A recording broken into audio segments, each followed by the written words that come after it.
Assalamualaikum warahmatullahi wabarakatuh. Kalau dinisbat kepada Islam seperti pengeboman, pengerusakan, nggak boleh. Hatta membunuh orang kafir nggak boleh. Orang kafir tetangga kita, teman kerja kita, atau orang yang datang dia turis asing umumnya, dijamin oleh pemerintah tentang keamanannya, dibunuh Islam, nggak boleh. Sampai Nabi bersabda dalam hadis yang sahih dari Imam Bukhari, "Man qatala mu'ahadan lam yara raihatal jannah." Wa inna rihaha la yujadu min masirati arba'ina aman. Barang siapa membunuh seorang kafir mu'ahad, tidak akan mencium aroma surga. Ada satu tema yang seringkali menjadi biang keributan, menjadi awal keributan di masyarakat, pro dan kontra. Bahkan dalam beberapa kejadian menjadikan adanya kontak fisik dan yang lainnya, yaitu isu Wahabi. Yang pro seringkali juga belum sepenuhnya memahami apakah itu Wahabi. Yang kontra pun sejatinya banyak yang belum memahami apa dan siapa Wahabi. Yang ada hanya apa? Emosi. Yang ada hanya katanya. Yang ada apa? Dengar-dengar. Bukan memahami, bukan mengetahui. Dengar-dengar Wahabi. Di sisi lain, karena juga faktor emosi, karena faktor perasaan, yang pro merasa Wahabi itu adalah sebuah kebenaran. Wahabi itu adalah akidah yang harus dipertahankan. Bukan hanya dengan ucapan, bahkan kalau bisa hingga tetesan darah terakhir. Itu adalah iman saya. Itu adalah keyakinan saya. Saya dan anak keturunan saya akan menjadi Wahabi katanya. Kalau ditanya, di mana ada ayat atau ada hadisnya yang mengatakan bahwa Wahabi itu benar? Sepanjang saya belajar, sepanjang saya membaca Al-Quran, tidak pernah ada pernyataan bahwa Wahabi itu benar. Sebaliknya pun demikian. Juga belum pernah ada ayat atau hadis yang mengatakan Wahabi itu sesat. Tapi nyatanya di masyarakat satu kelompok mengatakan Wahabi sesat. Pokoknya yang bau Wahabi, apalagi sudah terbukti sekedar katanya dia itu Wahabi, sudah menjadi dimusuhi orang, dijauhi orang. Padahal kalau tanya apa sih Wahabi, enak mana Wahabi dengan tempe goreng? Loh, kok tempe? Jadi Wahabi itu apa? Ya pokoknya tidak tahu, katanya Wahabi itu sesat-sesat. Seperti apakah Wahabi? Nah, gampang kalau mau tahu Wahabi. Yang jenggoten, celananya cingkrang, kalau wanitanya cadaran, Wahabi. Berarti kalau yang tidak jenggoten, tidak cingkrang celananya, bukan Wahabi. Ya, bukan Wahabi. Subhanallah. Berarti Wahabi itu pakaian. Kalau ditanya berapa harganya, murah mahal. Di sisi lain, yang setuju, yang pro dengan Wahabi mengatakan, pokoknya Syekh Islam Ibnu Taimiyah itu Wahabi.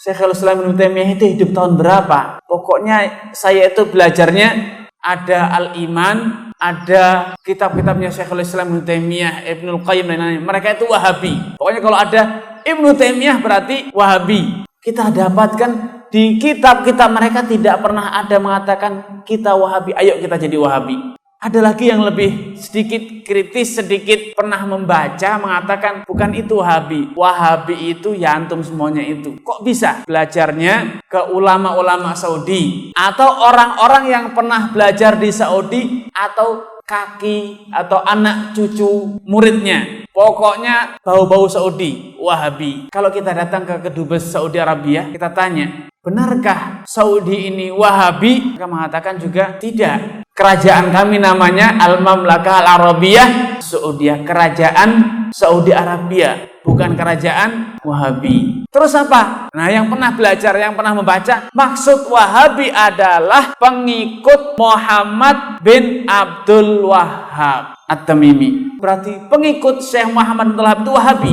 Ya, yang belajar murid-muridnya, yang mau mengikuti pemahamannya itu Wahabi. Kalau ditanya, namanya siapa sih beliau? Namanya Muhammad bin Abdul Wahhab. Berarti siapa yang salah? Pahamnya Muhammad atau pahamnya Abdul Wahhab? Kalau kita tahu nasab, Muhammad bin Abdul Wahhab itu berarti anaknya itu namanya Muhammad, bapaknya namanya Abdul Wahhab. Baik, silahkan pelajari biografi dua orang ini. Silahkan baca sejarah bagaimana ayah dan anak ini. Mereka memang statusnya ayah dan anak, tapi faktanya, kenyataannya mereka itu berseberangan pendapat. Bahkan Muhammad ini diusir oleh bapaknya.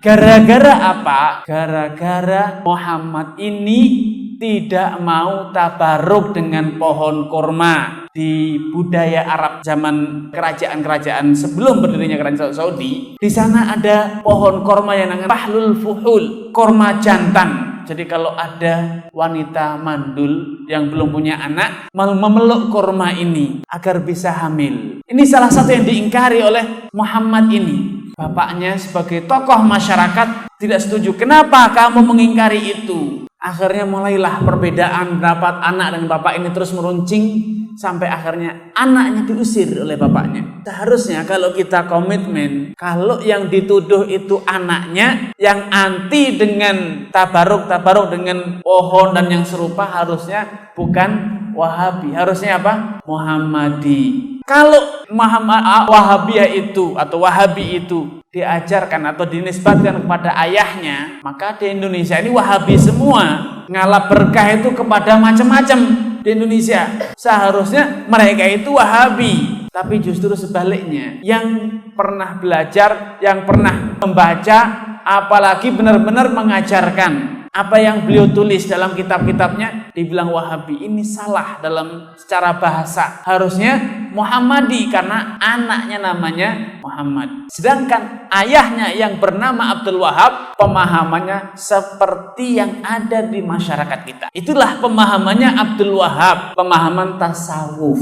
Yang ujung-ujungnya pemahaman tasawuf itu, yang pernah mempelajari tasawuf, tingkat tingginya akan mengatakan semuanya boleh. Syariat itu bagi orang yang telah sampai pada tahapan tingkat tingginya itu hanya ada satu, yaitu boleh. Apapun boleh, tidak usah dirinci. Hukum semuanya telah mengerucut menjadi satu hukum, yaitu boleh. Apapun bentuknya tinggal satu hukum, yaitu boleh. Itu yang kemudian diistilahkan dalam biologi tasawuf. Tasawuf itu atau disebut ahlut tariqah atau ahlus suluk, itu dalam tingkatannya ada tingkatan syariat, tingkatan makrifat. Kalau sudah sampai tingkatan makrifat, hukum itu tinggal satu, yaitu boleh, mubah. Kalau sudah sampai tingkatan hakikat, maka sudah tidak ada lagi hukum. Hukum itu hanya berlaku bagi ahlus syariah, tingkatan syariat. Ini akidah Abdul Wahab. Jadi kalau mau dibilang Wahabi, ya inilah sebetulnya yang lebih pantas untuk dikatakan Wahabi, karena itulah yang diamalkan, diajarkan oleh Abdul Wahab. Sedangkan yang diajarkan, diamalkan anaknya adalah yang anti dengan itu semuanya. Sehingga harusnya namanya Muhammadi. Namun itu tidak penting bagi kita. Kita lupakan. Kenapa? Karena orang bisa bilang, ya nisbat itu bisa ke anak, bisa ke ayah. Tidak apa-apa nisbat itu. Baik, itu dari sisi nama bolehlah. Kalau kita tanya sebetulnya yang jelek dari Wahabi itu apa sih? Yang membuat kita resah, membuat kita sebel, konyol, jengkel sama Wahabi itu apa sih? Kalau diusut-usut cuma ada dua. Yang lainnya itu urusan sepele. Hobi mengkafirkan kelompok yang berbeda. Semua orang yang tidak sepaham maka akan dikafirkan, dianggap kafir. Yang kedua apa? Hobinya membid'ahkan. Lihat saja kalau ceramah, kalau khutbah, pembukaannya seragam, ya. Apa pembukaannya? Kullu muhdatsatin bid'ah dan kullu bid'atin dolalah. Mereka itu dikit-dikit dolalah, dikit bid'ah, dikit. Memang Wahabi itu hobinya tukang stempel bid'ah. Ada dua ini isu utama. Kenapa Wahabi menjadi isu panas dimanapun? Mohon kita pahami di sini, semua gerakan politik Islam, harokah keislaman kita, siasah Islam kita kemudian melenceng ketika dibelokkan oleh dua kelompok ini, yang dua-duanya hari ini masuk ke negara kita dengan berbagai kelompok-kelompok dan metodologinya. Kelompok Wahabi, kelompok Salafi Wahabi dengan berbagai tipu dayanya berusaha menggerus kita satu persatu. Kelompok Ikhwanul Muslimin juga menggunakan metodologi yang sama lewat parpol. Ada parpol hari ini yang betul-betul didirikan berdasarkan berbagai ajaran-ajaran dan cita-cita serta ideologinya Ikhwanul Muslimin. Ada di kita hari ini 3 huruf nama partainya. Tidak perlu saya sebutlah nama partai ini, pokoknya 3 huruf aja. Nanti saya dituntut sama orang kalau menyebutkan bahwa ini adalah partainya maaf. Ini adalah betul-betul cabang dari Ikhwanul Muslimin yang berusaha menggerus kita hari ini. Mereka kemudian melakukan proses metamorfosis, pura-pura bagian dari kita, sebenarnya mereka ingin menikam kita. NU tahu, NU ngaji kitab kuning, mereka juga ngaji kitab kuning, melakukan gerakan-gerakan ngaji kitab kuning. Ini kan proses-proses takiyah yang luar biasa. Tetaplah kita bersanad kepada keilmuan-keilmuan Kiai Khudori, Mbah Hasim dan sebagainya, supaya kita tidak diajari untuk membenci berbagai perbedaan. Itu yang harus kita pegang teguh. Kita tetap berpegangan kepada Ahlus Sunnah wal Jamaah Nadiyah. Jangan pernah keluar dari situ, biar kita tetap tidak gelisah oleh berbagai peradaban manusia yang terus bergerak maju. Apa yang saya sampaikan di sini adalah gambaran besar dari bagaimana berbagai ideologi transnasional hari ini yang berusaha menggerus dari kalangan Nahdien hari ini satu persatu, gara-gara cebong kampret. Padahal ini sudah telah lama lewat. Inilah dampak politisasi agama. Ini yang harus kita pahami. Hanya gara-gara politisasi agama, Sunni dan Syiah bermusuhan 1500 tahun gak damai-damai hingga hari ini. Dan 2014 melahirkan cebong dan kampret hingga hari ini tidak selesai juga. Dendamnya awet, marahnya awet, musuhannya awet, karena masing-masing merasa dilegalkan oleh ajaran-ajaran agama. Saya nggak mau nyebut partai, nanti disangkain kampanye politik lagi. Yang tadi karena kelepasan, yang 3 huruf. Maaf, dari Kemenak itu biasanya masih menyamarkan dengan partai kurang selawat. Tetap berpegang teguh kepada kedamaian, kepada kemanusiaan dan cinta. Islam itu diturunkan oleh Allah untuk tujuan-tujuan supaya manusia ini tertib.